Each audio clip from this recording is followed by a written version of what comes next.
Noi abbiamo un contributo di 800.000 euro che per comodità e per proprio condivisione con la Lega Nazionale Dilettanti abbiamo deciso di suddividere su 2 anni perché è un investimento importante.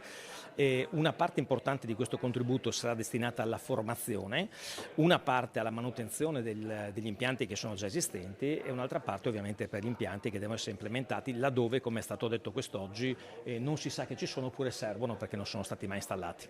È stata presentata l'iniziativa promossa dalla FIGC Lega Nazionale Dilettanti del Friuli Venezia Giulia finalizzata alla distribuzione di defibrillatori semiautomatici esterni, DAE, nelle strutture sportive del territorio regionale. Il Friuli Venezia Giulia è all'avanguardia sul versante di determinate sensibilità.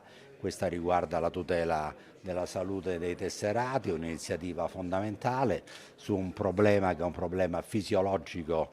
Bisogna mamparli, potenziare tutti i processi, formare le persone perché il primo intervento che possiamo ognuno di noi effettuare può veramente salvare la vita, nell'attesa ovviamente che arrivino i professionisti. Udine e il Friuli Venezia Giulia sono sempre stati molto sensibili sull'argomento, soprattutto dopo alcuni episodi in ed extracampo particolarmente dolorosi. Ci riferiamo ovviamente alle morti improvvise di Pier Mario Morosini, ex udinese durante Livorno-Pescara, e di Davide Astori durante la trasferta in Friuli.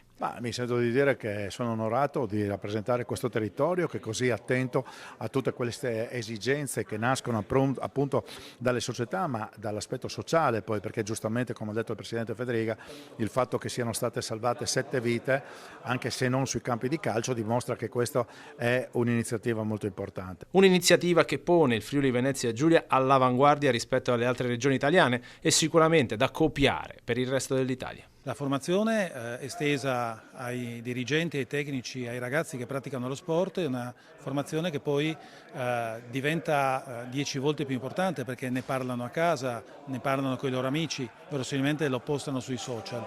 Defibrillazione perché il defibrillatore è lo strumento che ci consente, quando indicato ma in assoluta automaticità, di revertire un ritmo cardiaco.